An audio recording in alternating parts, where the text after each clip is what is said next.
जय श्री कृष्ण दोस्तों। अगर आपने भी एक नया मैकबुक लिया है तो आपको भी विंडोज़ से मैक पर शिफ्ट होने में थोड़ी दिक्कत तो होती होगी। आज के इस वीडियो में मैं आपको दिखाने वाला हूँ कि विंडोज़ से मैक पर शिफ्ट कैसे होता है। छोटी-छोटी चीज़ें होती है जैसे कि विंडोज़ के अंदर control C and control V से कॉपी पेस्ट होता है और मैकबुक के अंदर command C and command V से कॉपी पेस्ट होता है। तो वीडियो को पूरा देखना, वीडियो को लास्ट तक देखना और लास्ट में एक ऐसी कमाल की ट्रिक दिखाऊंगा जो आपके बहुत काम आए। सबसे पहले हमें एप्पल आईडी से शुरू करना होगा। तो आप जैसे विंडोज़ लैपटॉप में माइक्रोसॉफ्ट अकाउंट से लॉगिन करते हैं, ये कुछ वैसा ही है। सबसे पहले आपको अपने मैकबुक के सेटिंग्स में चले जाना है। उसके बाद अगर आपने लॉगिन नहीं किया होगा तो आपके सेटिंग में सबसे ऊपर लॉगिन का ऑप्शन आएगा। अगर आपके पास पहले से एप्पल आईडी है तो आप उसके अंदर लॉगिन कर सकते हो और नई एप्पल आईडी बनाना भी कोई इतनी बड़ी बात नहीं है, वो आप इजीली बना ही सकते हो। अगर आपने भी विंडोज़ लैपटॉप यूज़ किया है तो आपने उसका ट्रैक पैड तो यूज़ किया ही होगा, तो फिर उसके अंदर टैप होता है तो आप एक सिंगल क्लिक करते हो तो कोई भी एप्लीकेशन ओपन हो जाती है। लेकिन मैकबुक के अंदर आप जब नई मैकबुक लेते हो तो उसके अंदर ऐसा नहीं होता, आपको थोड़ा फोर्स लगा के उसको दबाना पड़ता है, फिर वो एप्लीकेशन या ऐप ओपन होगी। आप भी इस सेटिंग को अपने विंडोज़ लैपटॉप की तरह बना सकते हो। सिंपली अपने सेटिंग्स में चले जाइए और सबसे नीचे जाके ट्रैक पैड पे सिलेक्ट करिए और आपको उसको सबसे लास्ट में दिखेगा टैप टू क्लिक, उसको प्रेस कर दीजिए। उसके बाद आपके मैकबुक का ट्रैक पैड बिल्कुल विंडोज़ ट्रैक पैड के जैसा काम करेगा। विंडोज़ लैपटॉप में जब मल्टीपल एप्लीकेशंस ओपन होती है तो वो आपको नीचे टास्क बार में दिखाई देती है, लेकिन मैकबुक में ऐसा नहीं होता। मैकबुक में आपको पर्टिकुलर एक ही एप्लीकेशन दिखाई देगी। जब भी आपकी एप्लीकेशन फुल स्क्रीन के अंदर ओपन होगी तो आप जस्ट अपने 4 फिंगर्स का यूज़ करके राइट स्वाइप या लेफ्ट स्वाइप करोगे तो वो सारी एप्लीकेशंस आपको ओपन दिखेगी। जब भी आपको अपनी सारी एप्लीकेशंस ओपन देखनी हो, जस्ट 4 फिंगर्स से स्वाइप अप करिए तो आपको अपनी सारी एप्लीकेशंस ओपन दिख जाएगी। अभी आपको मैकबुक के अंदर बार बार कोई भी एप्लीकेशन के ऊपर जाके टैप करने की कोई भी ज़रूरत नहीं है, क्योंकि आप मैकबुक के अंदर डायरेक्टली अपने हॉट कॉर्नर सेट कर सकते हो। जैसे कि मैंने अभी एक राइट बॉटम कॉर्नर सेट करके रखा, जिसके अंदर मैं जैसे जाऊंगा और क्लिक करूंगा डायरेक्टली मेरा न्यू नोट ओपन हो जाएगा। तो इसको सेट करने के लिए आप सेटिंग्स में जाइए और सेटिंग्स में जाके आप सीधा सर्च कर लीजिए हॉट कॉर्नर्स।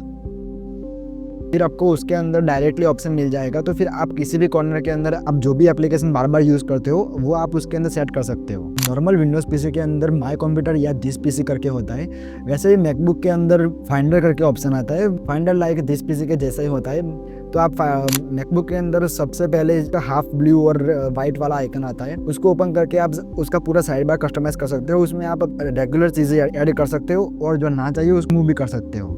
जैसे कि विंडोज़ लैपटॉप में वन ड्राइव होता है, वैसे ही बुक के अंदर iCloud स्टोरेज होता है। लेकिन iCloud स्टोरेज एप्पल बहुत लिमिटेड देता है, सिर्फ 5 GB देता है। अगर आपका मैकबुक नया है तो डिफ़ॉल्टली अंदर सारे ऑप्शंस चालू हो गए। तो सबसे पहले आपको क्या करना है कि सेटिंग्स में जाके अपने एप्पल अकाउंट को ओपन करो और iCloud में जाओ, तो उसमें सब कुछ ऑन होगा। तो सबसे पहले उसके अंदर जाके अपने फोटोज ऑफ कर दीजिए ताकि वो बेवजह की आपके iCloud में स्टोरेज ना रोके। अपने iCloud में आप सिर्फ और सिर्फ अपने मैकबुक की सेटिंग्स और मैसेजेस, ईमेल्स सिर्फ वही सेव रखें। अगर आपका फोटोज ऑन है तो आपकी सारी स्टोरेज सिर्फ फोटोज में ही खत्म हो जाएगी। विंडोज़ में जैसे टास्क बार होता है वैसे ही मैकबुक के अंदर डॉक होता है। डॉक में आप सिंपली अपनी सारी एप्लीकेशंस को एक्सेस कर सकते हो। आप सिंपली अपने डॉक को अपने हिसाब से कस्टमाइज़ कर सकते हो। जैसे कि आपको अपने डॉक को अपने हिसाब से उसकी साइज़ बड़ी या छोटी करनी हो तो सिंपली अपने कर्सर्स को ये बीच वाली लाइन पे लेके आइए, फिर उसको एक हाथ से क्लिक करके ऐसे आप छोटा बड़ा करेंगे तो वो आपके हिसाब से छोटा बड़ा हो जाएगा। सबसे पहले आप अपने हिसाब से आपको जो भी एप्लीकेशंस आपके यूज़ की लगे उसको डॉक में रखिए और जो भी आपके काम की ना हो उसे सिंपली ड्रैग एंड होल्ड करके आप सिंपली ऐसे निकाल सकते हैं कि ज़रूरत की एप्लीकेशन है जैसे मैसेजेस, मैप्स, कैलेंडर, नोट्स, वो आप अपने डॉक में रख सकते हैं। देखो अभी ये वाला पार्ट सबसे इम्पोर्टेंट पार्ट है, क्योंकि जो भी विंडोज़ यूज़र मैक पे शिफ्ट होता है तो उसको सबसे पहले यही परेशानियाँ सामने आती है। जैसे कि वो विंडोज़ में शॉर्टकट कीज़ यूज़ करता होता है तो उसमें सिंपली कॉपी पेस्ट के लिए control C and control V use होता है, वैसे मैकबुक के अंदर command V and command C use होता है। ऐसे ही बहुत सारी शॉर्टकट कीज़ है जो सिमिलर टू विंडोज़ है लेकिन थोड़ी डिफरेंट है।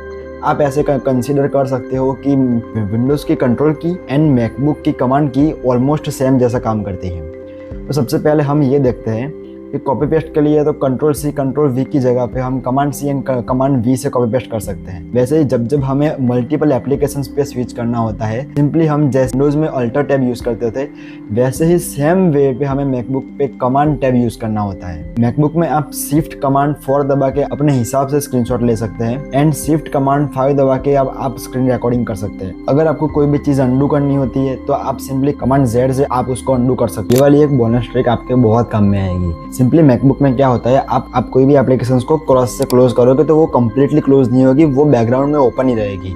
और फिर आपको उसको क्लोज करने के लिए एप्पल के आइकन में जाओ, फोर्स क्विक पे जाओ, फिर उसको क्लोज करो। ये सब लंबी लंबी प्रोसेस करने की कोई ज़रूरत नहीं है। आप सिंपली कमांड Q दबा के आप एप्लीकेशन को डायरेक्टली ऑफ कर सकते हो। दोस्तों ये मेरी पहली वीडियो है, तो फिर आपको जो कुछ भी ऐसा लगे कि इसमें चीज़ की इम्प्रूवमेंट की ज़रूरत है तो फिर प्लीज़ मुझे उस बात को कमेंट में जाके बोलना, ताकि मुझे और इम्प्रूवमेंट करने की पता चले। ऐसे ही और मज़ेदार मैकबुक की वीडियोस के लिए सब्सक्राइब कर लीजिए। नेक्स्ट वीडियो मैकबुक की टिप्स एंड ट्रिक्स पे होने वाली है, तो सब्सक्राइब करना बिल्कुल ना भूलना।